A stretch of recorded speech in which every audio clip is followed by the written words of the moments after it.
Let's clear this up straight off the bat. I'm not about to talk about how pop music lyrics are shallow because of their subject matter. The subject of a song's lyrics has nothing to do with my arguments, nor am I really going to be giving a lecture about poetry and word choice. The exact content of lyrics and the wordplay involved is such a subjective thing that you can never really teach it in the same way that you can teach the notes on a scale. What I'm going to discuss is a point that I've honestly not really seen anyone discuss in my admittedly little research on lyrics, and it's a much more tangible, learnable thing. Personally, I've never really been a fan of lyrics in general, especially in my later years of high school and first few years of university. Almost everything I wrote and listened to was either instrumental or in languages I didn't speak, and I believe that a good composer and songwriter can create emotion without relying on common language, which, I mean, I still do believe.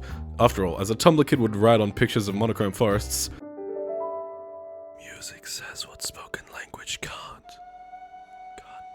Over the past year or so, I've been actively trying to understand my stance on lyrics more, so I can in turn write them better myself. During this period, I discovered a new band that has given me more insight into my bias against lyrics because, for the first time in my adult life, I found a band whose lyrics I adore.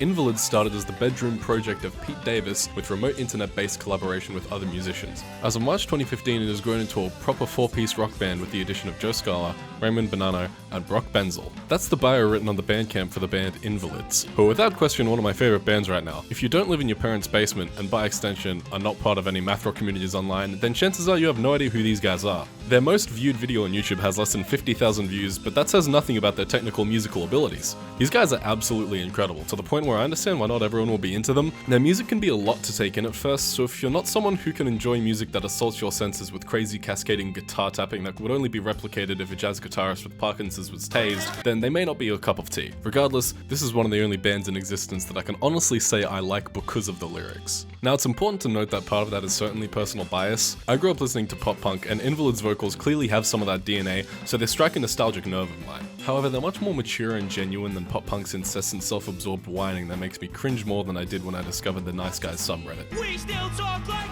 every day. But that wasn't it. There was something they had lyrically that I was missing, something that was certainly there I couldn't quite pinpoint, beyond the simple choice of words, and it was sucking me in like a black hole. To explain it, let's talk about video games for a second. I feel so extraordinary. In video games, there's this concept called ludonarrative consistency, or its opposite, ludonarrative dissonance. The term was coined by Clint Hocking in a blog post back in 2007, saying, "By throwing the narrative and ludic elements of the work into opposition, the game seems to openly mock the player for having believed in the fiction of the game at all. The leveraging of the game's narrative structure against its ludic structure all but destroys the player's ability to feel connected to either, forcing the player to either abandon the game in protest or to simply accept that the game cannot be enjoyed as both a game and a story, and to then finish it for the mere sake of finishing it." The Last of Us is a great example of this dissonance, with a story about the growing relationship between a kid and her grumpy guide who throughout the game grows to be a surrogate father figure. This is shown in gameplay by you becoming a mass murderer. Don't do anything stupid now, okay? The story and gameplay simply don't function together. On the other hand, a good example of ludonarrative consistency can be found in Dark Souls, the high gameplay difficulty aids the player in understanding the story, as the gameplay forces you to be aware of your own insignificance in comparison to the bosses you're fighting, which is exactly what the narrative is, as the story is about you, some random undead, trying to kill lots of things that are much bigger than you in a vague attempt to keep the world from ending a bit longer. And most of the friendly characters reinforce this notion of your insignificance by outright telling you they have no faith in your ability to accomplish your goals. There's no salvation here. You'd have done better to rot in the undead asylum. This is what it means to have ludonarrative consistency. Now, this is what I think Invalids do that very few other artists do. I think their lyrics have a kind of musical ludonarrative consistency. Now, let's be clear, this isn't me saying that sad lyrics need to have sad instrumentals or whatever. That's not what's happening here. The lyrics and the music both move in this sort of unison, like they're being created from the same drawn breath. A couple of videos ago, I talked about how music has an interest curve. What Invalids do is use the same interest curve for both the lyrics and the music. The climax of the instrumental always happens at the same time as the climax of the lyrical content. Let's have a look at some examples, starting with the song A Rather Mediocre Genius. It's hard to fully appreciate this without listening to the full song, so I recommend going and listening to it and reading through the lyrics as you do. But for context, the song is about losing friends to the passage of time, simply growing apart. However, throughout the first half of the song, it's kind of hard to get that picture. The meaning of the lyrics is clouded by seemingly unrelated imagery and autobiographical tales in which the narrator discusses the past at social gatherings and watches a meteor shower. During this time, the instrumentals are dense and busy, keeping the listener from finding a really solid footing. This status quo of obscurity, for the most part, remains until the bridge, which is one of the first moments of levity in the song. Now, the bridge section acts as like a final build towards the climax of the song. Listen closely to how the instruments and vocals interact, and watch closely as the vocal melody moves as the lyric content does also. And still the bed wasn't made, so I repeat it. I wasn't home the time you came to leave it. You still feel there's something missing. Efforts to be more existent. There were no questions that you had to ask me. There were no complications. As we started saying less and less, adhesive releases as we pull gradually.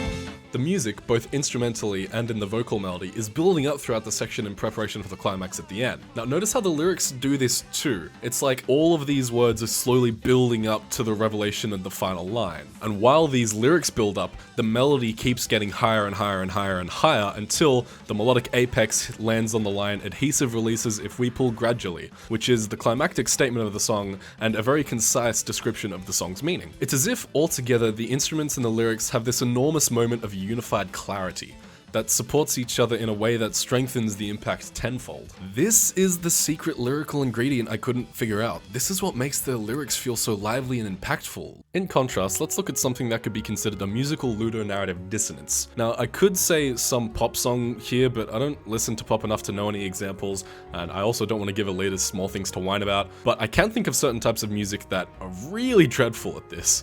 Being a Christian, I've naturally been exposed to lots of contemporary Christian music, CCM for sure, and I honestly can't think of another genre of music that has a worse musical ludonarrative dissonance. Some songs do okay, but on the whole, it's not great. Now, CCM music has already received a solid beating from Adam Neely, so can I really in good conscience kick it while it's down? Yes. Yes, I can. Again, it's important to understand the context and lyrical meaning of the music, but it's a lot easier to understand this stuff because it's Christian music. It all has the same purpose. However, for those of you who have never been exposed to CCM music or any Christian mindsets, let me get you into the brain space. This is supposed to glorify God, who the writers believe to be the most powerful thing in existence, bigger than the universe itself as he created it. This music is supposed to make the church congregation feel the weight of that and feel spiritually uplifted and closer to God, a being so far beyond our comprehension that he created time itself and exists outside its bounds. Now with this context, let's examine the bridge from the song Lion and the Lamb. Who can stop the Lord Almighty?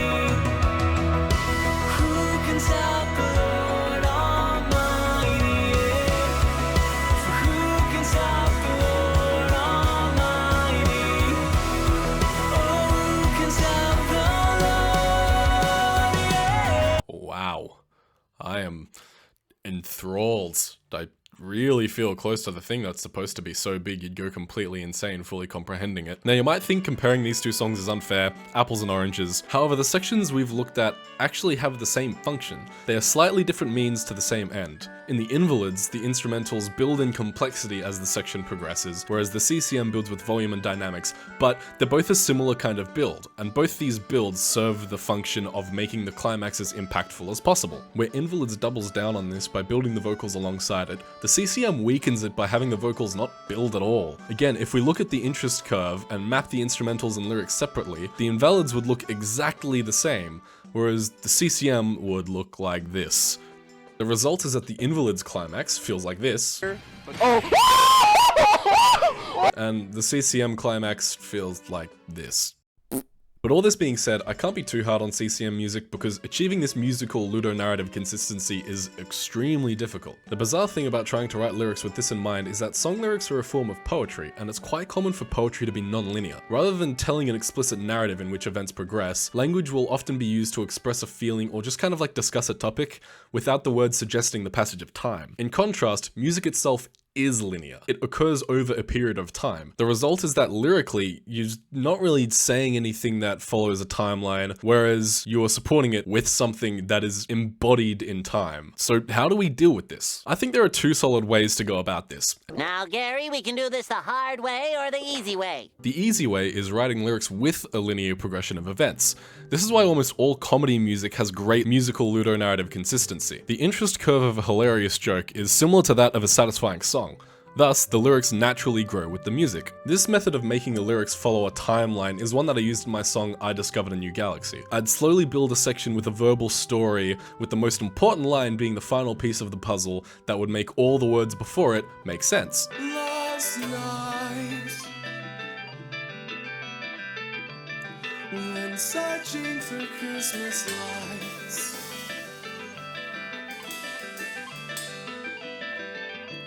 but the storms had taken the power out.